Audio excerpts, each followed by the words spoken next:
이 친구의 생각은 뭐냐면 내가 태어나기 전에 어디서 온 곳이 있을 거 아니냐, 어딘가에서 내가 이렇게 태어났으면 태어나기 전에 이미 온 곳이 있지 않겠느냐, 그거를 어딘지 모르겠지만 어딘지 모르니까 A라고 치자. 이 가정부터가 멋있지 않나요? A라고 치자 말이죠. 어딘지 모르지만 하여간 우리는 A에서부터 왔다. A에서 왔는데, 그러면 우리가 인생을 살다가 한 생을 살다가 결국 죽게 되면 돌아가는 곳이 어디겠느냐? 그것도 A일 거 아니냐? 온 곳으로 돌아가는 거 아니냐? 그러면 이미 온 곳으로 갔다라는 것은 본래 온 곳이면 쉽게 말하면 우리 마음의 고향이고 삶의 고향이고 본향이고 본래 왔던 곳으로 되돌아가는 거잖아요. 근데 왔던 곳으로 되돌아가는데 왜 두려워하느냐, 사람들은 죽음을. 이 삶이라는 것은 이 삶이 진짜라고 여기면서 우리는 이 세상을 살고 있지만, 사실은 이 친구가 얘기한 것처럼 삶이라는 것은 하나 여행과도 같은 거 아니냐. 집에서 여행을 갔다가 다시 집으로 돌아오는 것처럼 우리의 인생도 똑같이 A라는 곳에서 이 현실 삶이라는 곳으로 잠시 여행을 떠나왔을 뿐이고, 다시 돌아갈 때 내가 왔던 곳으로 돌아갈 뿐인데 사람들은 왜 이것을 두려워하는가? 넌 어떻게 생각하느냐고 했더니 사람들이 잊고 있기 때문이다.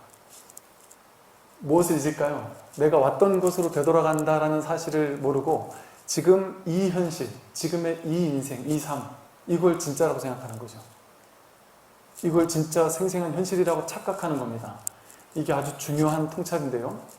우리는 불교에서는 연기법이라고 하잖아요. 인연 따라 생겨난 모든 것은 인연 따라 사라지고, 인연 따라 생겨난 모든 것은 실체가 없다. 비실체성이다. 무아라고 하죠. 나라는 고정된 실체가 없다. 즉, 이 몸뚱아리도 잠깐 내가 빌려 쓰는 것일 뿐이고, 내 마음, 느낌, 감정, 의지, 의식, 이 모든 것들을 잠깐 인연 따라 왔다가 인연 따라 가는 것일 뿐인데, 우리는 이 몸뚱아리를 나라고 생각하고 내가 쓰고 있는 이 마음을 나라고 생각하면서 나와 동일시해서 이게 진짜 나야, 내가 살아있는 인생을 살고 있는 이게 나의 실제야, 이렇게 착각을 한 것이죠. 부모 미생전 본래 면목이 무엇이냐, 그 이야기가 답을 하고 있는 거예요. 부모에게 태어나기 이전에 본래 왔던 자리가 어딘지 그 자리로 돌아가는 것 아니냐. 근데 사람들은 왜 그 단순한 사실을 모를까? 이 초등학교 5학년짜리도 아는 이 단순한 사실을 우리는 왜 모르고 있느냐? 그 이유가 바로 아상, 아집, 나라는 생각. 이 몸뚱아리가 나야. 내가 태어나서 살고 있는 이것이 진짜 삶이야. 그러니까 죽고 나면 난 영원히 끝나는 거야 하는 착각, 잊어버린 것이죠. 내가 어디서 왔는지를, 내가 진정 누구인지, 나라는 존재가 진정 무엇인지를 잊고 이 몸뚱아리가 나라고 굳게 믿으며 살아왔던 것이죠. 이 몸은 내가 아닙니다. 10년 전, 20년 전의 몸과 지금의 몸은 사실은 이 육체로 따지면, 몸으로만 따지면 전혀 다른 몸이겠죠. 10년, 20년 전의 몸은 계속 순환하면서 먹고 싸고 하면서 몸의 모든 세포 하나하나는 다 바뀌었습니다. 어디에서는 무슨 세포는 7년에 한 번씩 완전 탈바꿈한다, 이런 얘기를 하고, 미립자의 차원에서는 미립자의 생성과 소멸하는 시간이 10의 마이너스 23승 초다. 근데 찰나보다 더 짧은 시간 동안 태어났다가 사라진다. 즉, 옛날 10년 전 내 몸과 지금 내 몸은 전혀 같은 몸이 아니거든요. 근데 우리는 같은 몸이라고 생각해요. 근데 초기 불교에서 부처님께서, 석가모니 부처님께서 업보는 있되 작자는 없다라는 표현을 쓰셨어요. 즉, 10년 전에 내가 업을 지었어요. 나쁜 업을 지었습니다. 근데 지금 그 과보를 받을 수도 있겠죠. 그죠? 10년 전에 나쁜 짓을 했는데 지금 과보를 받을 수도 있습니다. 즉, 업을 지으면 업에 따른 보는 있어요. 업에 따른 보를 받기는 합니다. 그런데 그걸 누가 받을까요? 10년 전에 나와 지금의 내가 같은 사람이면 짓는 자가 있고 받는 자가 있잖아요. 그리고 짓는 자와 받는 자는 같은 사람이 되는 거잖아요. 그런데 불교에서는 그렇게 보지 않습니다. 그렇게 보지 않는 것이 아니라 그렇게 볼 수가 없는 것이죠. 10년 전 내 몸과 지금의 내 몸은 다른 몸이고, 느낌도 달라질 수 있고요, 생각도 달라질 수 있고, 사상도 달라질 수 있고, 삶 방식도 달라질 수 있습니다. 10년 전에 나와 지금의 나를 동일 인물이라고 볼 이유가 없어요. 마치 이것은 전생에 내가 인도에서 여자였다. 근데 이번 생엔 한국에서 남자다. 근데 전생에 인도에서 여자가 지었던, 내 전생의 그 여자가 지었던 업을 지금 내가 받고 있다. 그럼 그 전생에 인도 여자와 지금의 나는 같은 사람입니까? 다른 사람입니까? 같은 사람일까요? 다른 사람일까요? 같은 사람이라고 볼 수도 없고, 볼 수 없잖아요. 같은 사람이라고 볼 수도 없고, 그렇다고 또 다른 사람이라고 볼 수도 없어요. 마치 촛불이, 우리 처음 들어왔을 때 촛불이, 그 촛불과 지금 촛불이 같은 촛불일까요? 같은 촛불이면서 같다고 할 수가 없어요. 또 다르면서 다르다고도 할 수 없습니다. 이게 이제 중도적인 시각이에요. 그래서 이것을 부처님은 업보는 있되 작자는 없다라는 이제 표현을 쓰신 것이죠. 즉 우리는 어떤 실체적인 내가 있어서 그 몸을 나라고 생각하거나 연결된 무언가를 나라고 생각해서 실체적인 내가 있어서 인생을 이렇게 100년을 산다. 그렇게 생각하지만 그건 하나의 생각입니다. 마치 뭐와 같으냐면 우리는 몸만 나라고 동일시하고 있는 게 아니라, 착각하고 있는 게 아니라 마음, 느낌, 생각, 감정 이런 것들을 나라고 동일시하면서 살아가고 있어요. 즉 누가 나한테 화를 버럭냈습니다. 그래서 내가 화가 막 나가지고 그날 막 그냥 화를 내고 막 싸웠어요. 그 기분이 엄청 상했습니다. 상처를 받았어요. 그 사람에게. 그런데 그러고 나서 집으로 돌아왔습니다. 근데 우리는 이미 그 사람이 나를 욕했던 그 시간은 지나갔고 그 사람이 욕하는 그 말의 파장, 그 소리의 파장은 이미 한번 생겨났다 사라지고 끝나버렸어요. 모든 것은 인연 따라 생기고 인연 따라 사라지면 끝나는 겁니다. 비실체성, 실체가 없어요. 다만 그 소리는 인연 따라 생겼다, 인연 따라 사라질 뿐이에요. 예를 들어 그 사람이 갑자기 그 순간에 기분이 나빴다든지 그 순간에 뭐 힘든 일이 있었다든지 그 순간에 누군가에게 막 상처를 받아서 누군가에게 풀고 싶었는데 마침 내가 나타나는 인연 따라 나에게 갑자기 확 욕을 했을 수도 있다. 근데 어쨌든 나는 그 욕을 들었습니다. 그 욕을 듣고 나서 집에 돌아가고 나면 이미 욕 들은 시간과 지금의 시간은 다른 시간이에요. 아까 내가 욕 얻어먹었던 그것은 이미 사라지고 없어요. 이 우주 전체에서 어디에서도 찾아볼 수 없습니다. 흔적도 없이 사라져버렸어요. 이게 진리의 속성이거든요. 진리는 생겨나면 반드시 사라지고 생겨나고 사라지면 끝입니다. 인연생, 인연멸, 인연 따라 생겨나고 인연 따라 사라지면 거기서 끝이지 아무것도 없어요. 이 우주 끝까지 찾아가서 그걸 찾으려고 해도 찾을 수가 없습니다. 그 사람이 나를 욕했던 그 증거를 찾아보세요. 우주 전체를 쫓아다니며 찾아보세요. 그 소위 파장이 지금까지 남아있는지 어디서 찾을 겁니까? 결코 찾을 수 없습니다. 그런데 우리는 그것을 실체라고 망상이, 생각이 믿고 집착하는 거예요. 1시간 전에 욕했던 그건 실제야. 그러면서 그 사람이 나에게 욕했어. 그 사람이 나를 무시했어. 그 사람이 나를 아주 업신여겼어. 나를 남들 앞에서 모욕을 주었어. 이건 내가 있을 수 없어. 난 참을 수 없어.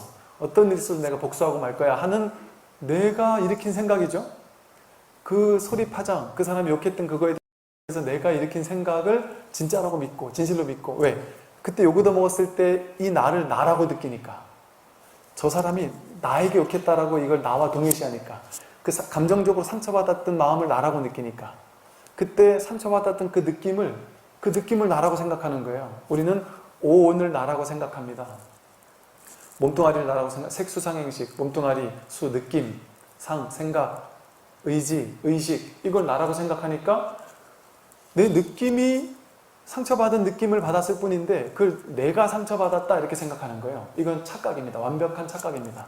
왜 그러냐?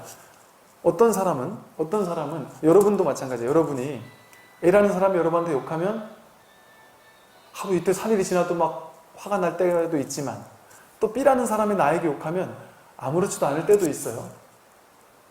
B라는 사람 예를 들어 약간 정신 나간 사람이 아무나 대고 다 욕하는 사람이에요. 그 사람이 나한테 엄청 심한 욕을 했다. 그러더라도 뭐 별 스트레스 안 받고 살 수도 있죠. 전혀 안 받을 수도 있습니다. 또 그 사람이 나한테 했던 욕보다 더 심한 욕을 들었어요. 영화에서 심한 욕이 막 나왔습니다. 그것도 똑같이 내가 욕을 들은 거예요. 근데 그 욕에는 전혀 반응하지 않아요. 똑같은 소리 파장이 어떤 사람의 입에서 나왔어도 어떨 땐 반응하고 어떨 땐 반응하지 않습니다. 그 말은 그 나에게 욕한 거기 자체에 실체가 없다는 얘기예요. 우리는 그 사람이 나에게 욕했기 때문에 그 놈이 나쁜 놈이고 그 놈이 나를 상처 주었어. 그 놈 때문에 나는 어쩔 수 없이 괴로울 수밖에 없어. 이렇게 착각하는 거죠. 근데 사실은 그 사람은 아무 상관이 없습니다. 그 사람이 나에게 욕한 것 때문에 내가 괴로운 게 아니고 내가 이것을 괴로움으로 해석하고 받아들이고 내 괴로움이라고 쥐면서부터 괴로움이 시작되는 것일 뿐이죠. 이와 같이 생겨난 모든 것은 사라지고 끝나버립니다. 생겨나고 사라지면 흔적 없이 사라져버려요. 그러니까 우리가 쥘 필요가 없어요. 근데 우리가 의식을 가지고 그거를 쥐고 있으면서 그거를 딱 쥐고 있으면서 이걸 상처처럼 생각해요. 그걸 이제 업장이라고 합니다. 업장처럼 업장이 되어서 하나의 업이 내 안에 욕을 얻어먹었다라는 그 의식으로 쥐어서 그 사람을 욕하는 이 의식의 의업, 생각의 업, 또 내가 같이 막 말로 싸웠던 그 말의 업, 이 업이 내 안에 그대로 고스란히 남아있고 그 업을 나라고 생각하는 거예요. 그건 허망한 겁니다. 허망한 거. 내가 만들어 놓은 착각. 이 모든 것이 인연 따라 생기고 사라지고 그냥 끝나는 거라는 사실을 알면 그 욕에 반응할 필요 없잖아요. 1시간 지난 지금까지 그거에 괴로워할 필요가 없지 않습니까? 근데 그걸 왜 괴로워하느냐? 그걸 나라고 생각해요. 내 마음이 상처받았다. 근데 그렇지 않습니다. 그때 내가 지금의 나와 동일한지도 알 수 없어요. 그때 내가 상처받았던 그 마음과 지금의 마음은 달라졌는데 이처럼 사실은 내 감정, 내 마음, 내 몸, 내 마음 이렇게 생각하지만 그 내 몸, 내 마음이 아니라 이것은요 그런 어떤 정체성, 실체성이라는 게 없습니다. 내가 그 실체성을 어떻게 만드느냐? 내 머리에서 내 생각이 그 실체성을 나라는 가짜 이미지, 자아 이미지, 그걸 아상, 에고라고 그래요. 나라는 가짜의 자아 이미지를 자꾸 쥐는 겁니다. 이 몸이 나야, 마음이 나야, 능력 있는 게 나야, 능력 없는 게 나야, 남들에게 욕 얻어먹는 게 나야, 능력을 인정받는 게 나야, 수많은 나라는 허망한 착각을 쥐고 그게 진짜라고 느낀 것이죠. 사실은 인간이라는 존재는 우리 의식, 분별, 망상만 없으면 하나의 부처입니다. 이걸 다르게 말하면 이 분별, 망상만 없으면 하나 있는 그대로의 자연 그대로예요. 그냥 여러분들은 불어오는 바람과 다를 게 없습니다. 분별, 망상만 없으면 바람이 자기가 내가 바람이야. 나는 여기서부터 저까지 여행을 떠날 거야. 지나가는 사람이 바람을 향해 욕을 하면 저놈이 나를 욕을 했구나, 복수해야지. 이런 생각하지 않거든요. 나무도 풀도 그냥 자라는 거예요. 자연현상 그대로. 바람이 심하게 불어오면 나무는 휘청거리고 눈이 많이 내려서 무게가 너무 무거우면 나뭇가지가 꺾이고 아무 문제 없습니다. 나뭇가지가 꺾였다고 해서 나뭇가지가 눈을 향해서 너 이렇게 무거운 걸 내 위에 올려놓으면 어떡하느냐, 너 때문에 내가 상처받았다, 손해배상해라, 이런 얘기를 하지 않는 것처럼 누군가가 나를 욕해서 내가 그 순간 욕하면 인연 따라 자연현상이 벌어져요. 아까 눈이 내리면 나뭇가지가 인연 따라 꺾이는 것과 똑같이 우리도 하나의 자연이기 때문에 어떤 일이 벌어지느냐? 누군가가 나한테 욕을 하면, 아니면 누군가가 나를 한 대 때리면 아프다라는 자연현상이 벌어집니다. 여기에는 아무 문제가 없어요. 그 순간 그 인연에 의해서 마음이 일어나는 거는 아무 문제 없습니다. 부처님도 똑같이 일어나는 것이죠. 부처님은 누가 부처님한테 욕해도 부처님은 화도 안 낸다? 그렇지 않습니다. 그 순간 인연에 반응해요. 인연에 반응하지 않은 건 존재라고 할 수도 없죠. 부처님이 그렇게 바보 같은 존재일까요? 옆에서 때려도 나는 아무렇지 않아. 옆에서 막 욕을 해도 나는 아무렇지 않아. 아무 반응도 안 하고 그런 분일까요? 그렇지 않을 겁니다. 인연에 반응하는 것은 자연 반응이기 때문에 그것은 아무 문제가 없습니다. 욕을 하면 기분 나빠요. 그럼 같이 욕해줄 수도 있고 혹은 삶의 경험에 따라 또 삶의 지혜에 따라 그 순간 딱 깨어있게 되면 욕을 했지만 거기 크게 휘둘릴 필요 없겠구나 하고 덜 끄달릴 수도 있고, 근데 예를 들어 때리면 아프다라는 결과가 일어나는 건 당연한 거예요. 어쩔 수가 없습니다. 그냥 자연현상이기 때문에. 손이 잘리면 아프다라는 자연현상은 어쩔 수 없습니다. 그런데 이제 여기에서 있는 그대로의 현실을 있는 그대로만 보면 아무 문제가 없습니다. 근데 그것을 아상을 개입시키고 분별망상을 개입시켜서 그거를 자기식대로 해석을 하면서부터 문제가 생기는 거예요. 저 사람이 나를 때렸구나. 저 사람이 나를 욕했구나. 복수해야지. 내가 상처받았다. 내가 남들 앞에서 무시당했다. 이런 식의 온갖 생각을 쥐고 있고 그 생각, 그것을 나라고 굳게 믿고 있습니다. 그걸 줄 수도 있고 주지 않을 수도 있는데 우리는 줄 수도 있고 주지 않을 수도 있었습니다. 근데 그걸 내가 쥐어놓고 그걸 진짜라고 믿음으로써 내 스스로 그 괴로움을 끌어당겼던 것일 뿐이죠. 이런 마음이 나야, 느낀 감정이 나야, 생각이 나야, 몸뚱아리가 나야, 이런 생각만 없으면 나라는 게 없어요. 바람이 불어와서 내 뺨을 스칩니다. 저 멀리서 요즘에는 매미 소리가 지금도 막 나네요. 매미 소리가 이렇게 시원하게 저 어딘가에서 납니다. 더워서 요즘 창문을 열고 자니까 제 방 주변에 있는 고양이들이 때때로 아주 그냥 꽥꽥 울어댑니다. 그 소리를 우리는 어떻게 듣느냐면 있는 그대로를 있는 그대로 듣지 못합니다. 정견, 있는 그대로를 보고 있는 그대로 듣고 있는 그대로 경험하지 못해요. 있는 그대로 경험하는 것이 바로 명상이고 수행이고 그게 마음 공부고 그게 부처님, 그게 도인의 삶입니다. 쉽게 말하면. 그게 수행이죠. 우리는 그것만 하면 되는 거예요. 삶에서 무엇을 실천할 것이냐. 즉 매미가 오를 때 우리는 내가 저 바깥에 있는 매미가 오는 소리를 내가 듣고 있어. 이렇게 생각을 해요.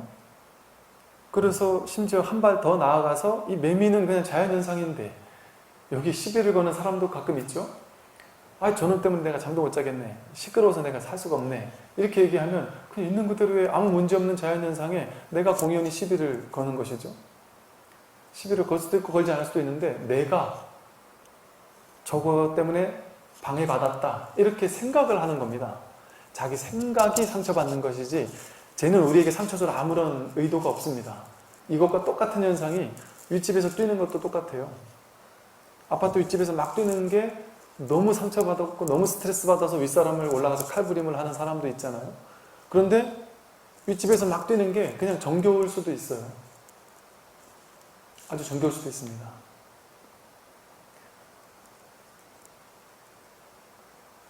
동일한 일이 벌어지는데 어떤 사람은 반응하고 어떤 사람은 반응하지 않는다면 그 반응하고 하지 않는 것은 나에게 딸린 일이라는 얘기죠. 제가 이제 이렇게 좀 장황스러운 이야기를 했는데요. 이처럼 사실은 우리는 습관적으로 내가 저 소리를 들어 그렇게 생각해요. 그럼 매미 소리를 있는 그대로 듣지 못합니다. 있는 그대로 듣기만 하면 어떤 일이 벌어지냐면 내가 저 매미 소리를 듣는 게 아닙니다. 내 귀가 저 매미 소리를 듣고 있다라는 생각이 없어요. 생각 없이 들으면, 있는 그대로만 들으면, 그냥 있는 그대로의 자연현상을 있는 그대로 경험하기만 한다면, 그냥 있는 그대로 허용해주고 분별하지 않고 있는 그대로 받아들이고 분별하지 않고 있는 그대로 허용해준다. 또 윗바사나 지관 수행이라는 게 뭐예요?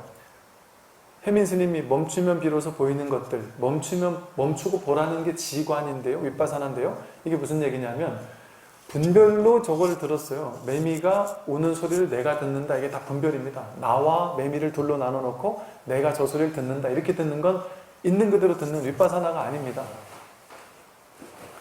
내가 저 소리를 듣는다라는 생각 없이 그냥 들을 수 있습니다.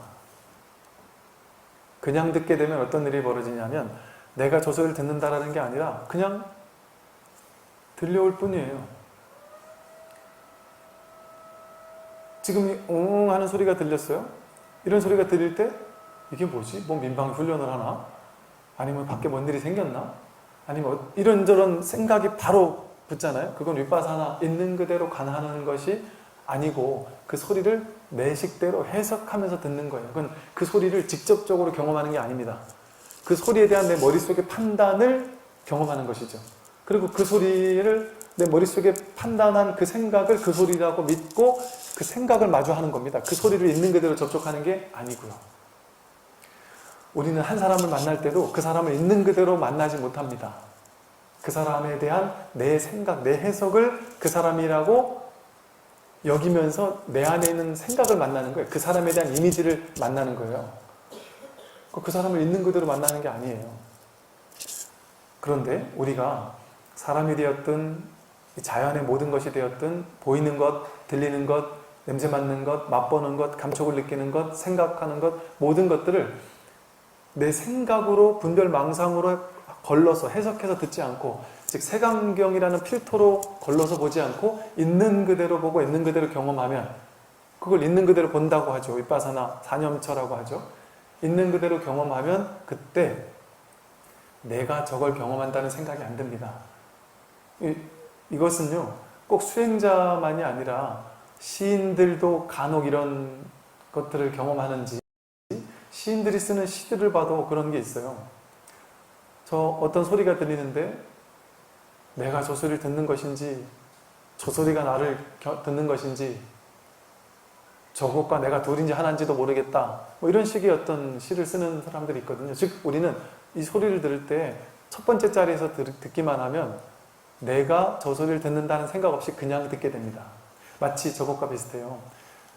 산에 힘들게 아침에 해 뜨는 장관을 보려고 산으로 힘들게 올라가다가 봉우리에 딱 올랐으니까 드디어 이제 정상에 딱 올라섰고, 정상에 올라서자마자 해가 그냥 탁 떠오르고 있는데 온 산하가 한눈에 내려다 보이는데 장관처럼 막 구름 위로 해가 탁 올라오는 그 장관의 모습을 볼 때 순간 생각이 꽉 멎어버립니다. 그냥 생각이 딱 멈추고 그냥 와 하면서 생각 없이 그냥 있는 그대로 경험하게 돼요. 그게 바로 있는 그대로 보는 겁니다. 거기에는 내가 저 태양을 본다 이런 생각이 없어요. 그냥 태양과 내가 그 순간 둘이 아닌 하나가 돼버립니다. 그래서 우리가 그런 것을 일체감이라는 표현을 쓰기도 하고 뭐 무라일체라는 말을 쓰기도 하고 그러잖아요. 그 깨달음이 없었던 사람들도 그런 느낌, 첫 번째 자리에서 딱 느낌을 언뜻 경험했던 것이죠. 우린 누구나 그렇게 경험하고 있고, 그것이 마음 공부입니다. 그게 수행이고, 그래서 무엇을 보든 무엇을 듣든 무엇을 경험하든 그걸 그냥 경험되어지는 그대로 경험하는 거예요. 해석하지 않고. 그랬을 때 너다 나다 하는 생각이 없습니다. 너다 나다라는 생각이 없으면 어디로 온다거나 간다는 생각이 없어요. 열애여거. 부처님은 왔다 갔다는 생각이 없습니다. 태어났다 죽었다라는 생각도 없어요. 이 아이가 이야기했던 A라는 우리 몸이 왔던 곳이 있을 거 아니냐. 이 몸이 왔던 곳이 있고 가는 곳이 있을 거 아니에요? 근데 원자리로 가니까 두려워할 필요가 없잖아요. 근데 몸만 이럴까요? 이렇게 몸이 태어나서 죽는다 하는 걸 생멸법이라 그래요. 몸이 생겨나고 사라지는 것입니다. 그런데 똑같이 생각도 이 몸의 생멸과 똑같습니다. 한 생각이 일어났다 사라지잖아요. 그 어디서 왔다가 어디로 갔죠? 분명히 여기에서 한 생각이 일어났다 사라졌어요. 어떤 느낌 하나가 일어났다가 사라졌습니다. 어디서 와서 어디로 갔을까요? 지금 여기에서 왔다가 여기로 간 겁니다.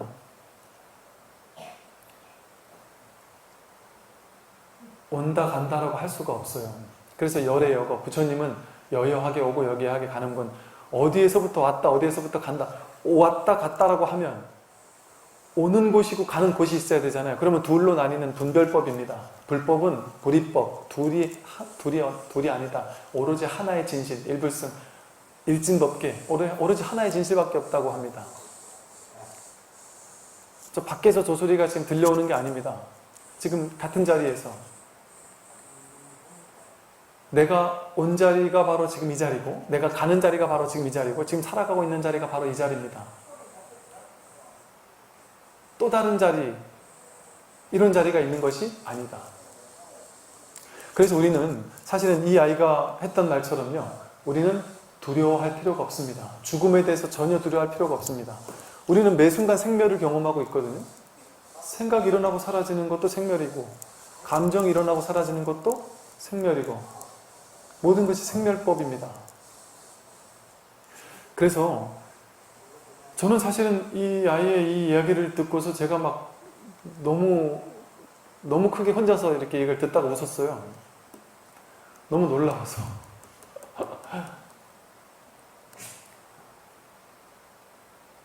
오히려 이렇게 아이들, 멋모르는 아이들은 그냥 순수하게 진실을 경험하는 겁니다. 왜?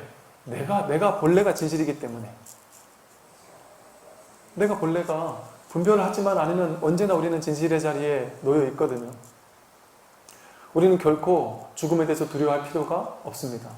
사실은 우리가 천도를 하는 것도 그 사실을 알려주기 위해서, 영가님에게 그 사실을 알려주기 위해서. 그래서 영가님이 분별망상에서는 내가 죽으면 두려운 걸로 착각을 한단 말이죠. 그래서 영가본문을 들려줌으로써, 영가본문을 보면 다 이 얘기예요. 나고 죽는 게 본래 실체가 없다. 여몽한포영, 꿈과 같고 환영과 같고 물거품과 같다. 번개와 같고 이슬과 같다. 한평생 왔다가 가는 거 그거 실체가 아니다. 비실체성이다. 몸뚱아리를 나라고 할 수 없고 마음을 나라고 할 수 없다. 여기 이 아이가 조금 더 들으면, 좀 시간이 많이 안 들어, 조금 더 들으면 이런 얘기들을 또 해요. 나라는 거 너라는 게 이게 진짜가 아니다. 그래서 이 아이가 그래요. 엄마, 넌 내 딸이고 난 너 엄마잖아. 그것도 진짜 엄마가 나 진짜 딸은 아닌 거지. 그냥 왔다가 가는 거지. 그냥 그 여행을 떠나 왔다가 그렇게 살다가 가는 거지. 이런 식의 이야기를 해요, 이 아기가. 얼마나 참 놀랐습니까? 그렇게 우리는 한 생을 와서 인연 따라 왔다가 인연 따라 연극을 하는 거예요. 인연을 맺었다, 인연을 흩어지고, 이것이 반복되는 삶을 살고 있는 것일 뿐입니다. 이 삶의 진실을 알면 우리는 따로따로 떨어진 남남일 수가 없어요. 하나의 본성, 하나의 자성, 둘이 아닌 하나의 진실. 여기서 왔다가 여기로 돌아가는 거예요. 그리고 이 자리가 무엇인지를 보다 명확하게 생각으로가 아니라 체험적으로 확인하는 것을 불교에서는 깨달음이라고 한다. 그랬을 때 우주도 자연도 만물도 너도 나도 산도 들도 강도 바다도 바람도 모든 소리, 모든 보이는 모든 것들, 들리는 모든 것들, 냄새 맡고 맛보고 감촉되어지는 모든 것들, 이 섬남한상 두두 만물 모든 것이 부처 아닌 것이 없다. 진실 아닌 것이 없다. 모든 것은 이 자리에서 나와서 이 자리로 돌아간다. 마치 하나의 바다에서 무수히 많은 색다른 물결이 올라왔다가 바다로 돌아가듯이 모든 사람들은 전부 다 물결일 뿐입니다. 하나의 물결. 삶의 경험도 물결이고, 썩나는 것도 물결이고, 기쁜 것도 물결이고, 성공도 물결이고, 실패도 물결이고, 존재도 물결이고, 마음도 물결이고, 전부 다 물결일 뿐입니다. 물결은 전부 다 바다로 돌아가고, 돌아간다고 할 필요도 없어요. 물결 그 자체가 그대로 바다입니다. 그래서 우리가 생사즉 열반, 번뇌즉 보리, 번뇌가 있는 이대로 깨달음이다. 지금 이대로 부처다라고 얘기를 하는 것이죠. 그래서 우리는 부처가 중생의 연기를 하고 연극을 하고 있는 것일 뿐입니다. 결코 두려워해야 할 필요가 없어요. 이 세상의 본질은 두려움 없음입니다. 어디에도 두려워할 필요가 없어요. 그러니까 부처님께서 보시 중에 물질 보시도 필요한데, 첫 번째 보시 물질 보시고, 두 번째 보시는 법 보시, 법을 보시하는 건데, 세 번째로 무외시라고 해서 너무나도 중요하게 여깁니다. 무외시, 다른 사람에게 두려움을 없애주는 보시가 진짜 보시다. 왜 그럴까요? 두려움을 없애주는 보시라는 것은 삶의 진실을 알려준다는 걸 의미해요. 삶의 진실은 두려워할 게 없습니다. 여러분은 죽을 수가 없어요. 불생불멸하는 존재입니다. 죽는 것은 이 껍데기밖에 아니에요. 물질만 죽을 수 있지, 진정한 나의 참자, 참자성이라고 이름 붙이고 있는 진정한 나의 본래 모습은 죽고 사는 것이 아닙니다. 훼손되는 것이 아니에요. 원자폭탄이 수만 수천 개가 떨어져서 지구가 다 폭발해서 가루가 돼도 우리의 참된 진실은 결코 죽지 않습니다. 온자리로 돌아갈 뿐이에요. 그 온자리로 돌아가는 게 뭐가 두려운가요? 그러면 내가 두려움 속에서 태어났습니까? 그래서 다시 두려움으로 돌아가나요? 그렇지 않습니다. 이걸 극락왕생이라고 하는 거예요. 본래 자리라고 하고, 본래 부처자리에서 와서 부처자리로 돌아가는 그냥 하나 여행을 하고 있는 거예요. 그냥 재미난 여행을 하고 있는 겁니다. 그러니까 이 생에서 아무리 힘든 일이 있어도 그렇게 서글퍼할 필요가 없는 이유입니다. 힘든 연습을 통해서, 힘든 괴로움이라는 여행을 통해서만이 우리는 괴로움에서 벗어나야 되겠다는 발심을 할 수가 있고, 그래야 빨리 부처가 될 수 있거든요. 그래서 부처가 되기 위한 하나의 여행입니다. 모든 생은, 모든 삶은.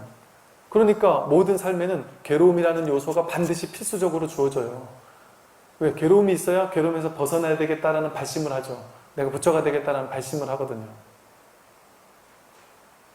그러니까 생사라는 것도 괴로움이라는 생각이지 실제 괴로움이 아닙니다. 사실은 생사라는 것 자체가 실질적인 생과 실질적인 사가 아니고 망상입니다. 태어났다라는 망상, 죽는다라는 망상일 뿐입니다. 12연기의 모든 지분은 실질적인 실체가 아니라 다 의식이에요, 의식. 12연기에서 보면 생노사라는 게 있어요. 태어나고 노사, 늙고 병들고 죽는다. 그게 진짜로 태어남과, 우리가 알고 있는 태어남과 늙고 병들고 죽는 걸 얘기하는 게 아니라 태어난다라는 망상. 부처님은 불생불멸이잖아요. 부처님은 죽어도 죽은 바가 없으니까 돌아가실 때도 죽었다 안 그러고 반열반했다, 열반했다 이러잖아요. 죽은 바가 없기 때문에 그래요. 본래 나고 죽는다라는 사실이 본래 그런 바가 없다라는 걸 아니까 늙고 병들고 죽는 거에 전혀 훼손되지 않아요. 영향받지 않습니다. 늙고 병들고 죽는 일은 없다라는 걸 아니까 이 껍데기만 늙고 병들고 죽는 건지 진정한 나는 늙고 병들고 죽는 그런 존재가 아닙니다. 그러니까 참된 자성 진실에 눈뜨게 되면 그렇게 두려워할 필요가 없다는 사실을 알게 되는 것이죠. 그러니까 이 5학년 아이도 아는 두려워할 필요가 없다라는 사실을 우리가 모르고서 내가 나중에 늙으면 어쩌나, 병들면 어쩌나, 돈이 없어지면 어쩌나, 힘들어지면 어쩌나, 이런 쓸데없는 두려움에 빠져서 살 필요가 없다. 그래서 삶은 하나의 유희선매다. 유희, 즐겁게 재밌게 놀다가 가면 된다. 인생을 재밌게 놀다가 가면 된다. 이렇게 표현을 하기도 하는 것이죠. 오늘 여기까지 이야기를 드리겠습니다.